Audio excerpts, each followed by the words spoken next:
اعوذ باللہ من الشیطان الرجیم بسم اللہ الرحمن الرحیم السلام علیکم ورحمۃ اللہ وبرکاتہ۔ آپ دیکھ رہے ہیں اے ٹو زیڈ عملیات چینل۔ آج میں آپ کے لیے لیلۃ القدر کی فضیلت کے حوالے سے چند باتیں عرض کرنی ہیں۔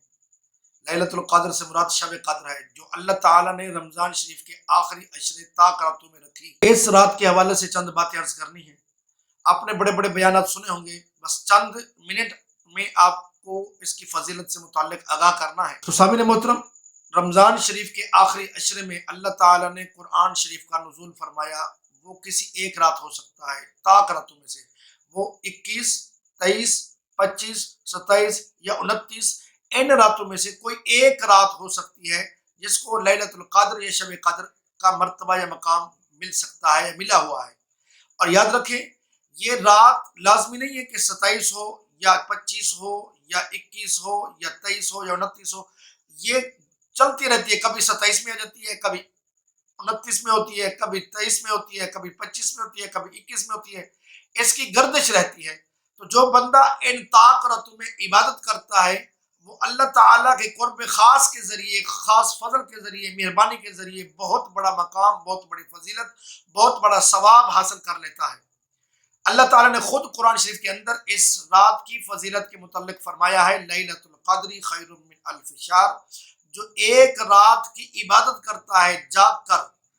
اللہ تعالیٰ کا ذکر و اذکار کر کے، بہت سارے طریقوں سے نوافل ادا کر کے، تلاوت کر کے، ذکر و اذکار کر کے، درود شریف کا پڑھ کے، استغفار پڑھ کے، جو چیز وہ پڑھے، استغفار کرے، مقصود رب کریم کی عبادت ہے۔ جب وہ عبادت میں یہ رات گزارتا ہے تو گویا اس نے 1000 مہینے تک اس نے عبادت کی اور اس کا ایک لمحہ بھی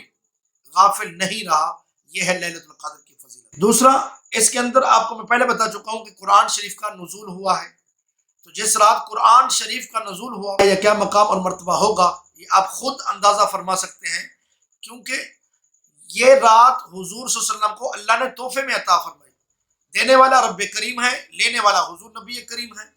اب آپ خود اندازہ لگائیں، جو دینے والا ہے کتنی بڑی ذات ہے، اس نے کتنا بڑا تحفہ دیا، اور جو لینے والی ذات ہے وہ کتنی بڑی عزت مرتبے کی حامل ذات ہے، اس کو کتنا اللہ تعالیٰ نے پیار اور محبت سے یہ تحفہ دیا ہے۔ دوسری چیز جو اس کے اندر اللہ تعالیٰ نے رکھی ہے وہ یہ ہے کہ اس رات میں اللہ تعالیٰ فرشتوں کو نازل فرماتا ہے، اور فرشتے آ کر جو اس رات روئے زمین پر جہاں جہاں پر بھی مسلمان عبادت کر رہے ہوتے ہیں، ان کے قریب جا کر ان کے لیے دعائے استغفار کرتے ہیں، ان کے ساتھ محبت کرتے ہیں، ان سے شفقت کرتے ہیں۔ اور ایک روایت میں ہے کہ حضرت جبرائیل علیہ السلام ہر اس بندے سے مصافحہ کرتے ہیں جو بندہ رضا اللہ، خلوص نیت کے ساتھ، خالص نیت کے ساتھ اللہ کی رضا کے لیے عبادت کر رہا ہوتا ہے، اور اس سے جا کر حضرت جبریل علیہ السلام اس سے مصافحہ کرتے ہیں، اور ان کے لیے جو فرشتے حضرت جبریل علیہ السلام کے ساتھ آئے ہوئے ہوتے ہیں وہ دعائے استغفار کرتے ہیں۔ اب آپ کے ذہن میں سوال ہوگا کہ ہمیں کیسے پتہ چلے گا کہ حضرت جبریل علیہ السلام نے ہم سے مصافحہ کیا؟ تو پیارے بھائی، بزرگوں نے لکھا ہے کہ جب بندہ عبادت کر رہا ہوتا ہے اور اس کے دل کے اندر رضا اللہ ہوتی ہے، خلوص ہوتا ہے، کوئی دکھاوا، کوئی اور چیز نہیں ہوتی، کوئی بڑھائی نہیں ہوتی، کوئی اور لالچ یا کوئی اور مقصد نہیں ہوتا، مقصد فقط اللہ کی رضا ہوتی ہے، تو حضرت جبریل علیہ السلام اس سے مصافحہ کرتے ہیں تو سب سے پہلے اس کے جسم کے اوپر کپ کپی طاری ہوگی، یعنی عجیب سی وحدت والی صورت نازل ہو جائے گی، اس کا جسم کانپ اٹھے گا۔ سب سے پہلی صورت یہ ہوگی۔ اور دوسری صورت کہ وہ اتنی خوشنمائی محسوس کرے گا، اس کو ایسا لگے گا جیسے وہ ہوا میں اڑ رہا ہو، اس کا جسم بالکل ہلکا پھلکا سا ہو جائے گا، اور وہ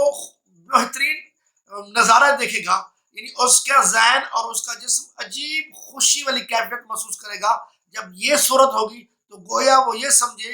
کہ اس کا ہاتھ حضرت جبریل علیہ السلام کے ہاتھوں میں ہے۔ ایک بار پھر سماعت فرمائیں کہ لیلۃ القدر میں قرآن شریف نازل ہوا، فرشتوں کا نزول ہوتا ہے، ہر سال ہوتا ہے،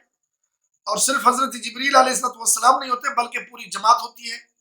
اور اس کے علاوہ 1000 ماہ تک عبادت کے برابر ثواب ملتا ہے۔ اور آخری جو اہم ہے وہ یہ ہے کہ اللہ تعالیٰ نے خود فرمایا سلام حتی مطلع الفجر، کہ سلامتی ہے اس شخص کے لیے یا اس بندے کے لیے جو اس رات کو، یہ مفہومی ترجمہ ہے، جو اس رات کو عبادت میں عبادت کر کے گزار دیتا ہے، اس کے لیے سلامتی ہے۔ اب سلامتی کے بہت سارے معنی اور مفہوم ہو سکتے ہیں، لیکن میں ایک دو آپ کے سامنے عرض کرتا ہوں۔ وہ یہ ہے، سلامتی کا مطلب یہ ہے کہ ایک بندے کی عمر 80 سال 85 سال 100 سال کے قریب ہے اور اس کی تمام زندگی گناہوں میں گزری ہے، چند لمحے بھی ایسے نہیں ہیں جو اس نے اللہ کی رضا میں گزارے ہیں، تو اگر وہ اس رات میں جاگ کر عبادت کرتا ہے اور لیلت القدر یعنی لیلت القدر کی یا شب قدر کی فضیلت پا لیتا ہے، تو اس کے لیے سلامتی ہے، یعنی اس کے پچھلے تمام گناہ معاف ہو جاتے ہیں، اللہ تعالیٰ کی مہربانی ہو جاتی ہے، اللہ کا فضل ہو جاتا ہے، یہ اس شخص کے لیے۔ اور سلامتی کا دوسرا مطلب یہ ہے کہ آپ کو پتہ ہے جہاں پر سلامتی ہوتی ہے، یعنی سلامتی کا دوسرا معنی اگر عام الفاظ میں بیان کروں تو وہ رحمت ہے۔ رحمت جہاں ہوتی ہے وہاں کبھی بھی کسی بھی وقت وہاں پر قحط سالی نہیں ہوتی، وہاں پر ہریالی ہوتی ہے، وہاں پہ سبزہ ہوتا ہے، وہاں پہ اللہ تعالیٰ کا خصوصی مہربانی ہوتی ہے۔ اس کو ایک چھوٹی سی مثال دیتا ہوں کہ جس جگہ پہ پانی لگا رہتا ہو جن فصلوں کو، وہ فصلیں ہری بھری رہتی ہیں، اور جن فصلوں کو پانی لگانا چھوڑ دیا جائے کچھ وقت کے بعد، کچھ عرصے کے بعد، وہ فصلیں، وہ درخت سوکھنا، خشک ہونا شروع ہو جاتے ہیں، اور چلتے چلتے ایک وقت ایسا ہوتا ہے کہ وہ بالکل خشک اور سڑ جاتے ہیں، مرجھا جاتے ہیں۔ تو سامعین محترم، یہ سلامتی بھی ایسی ہے، جب بندہ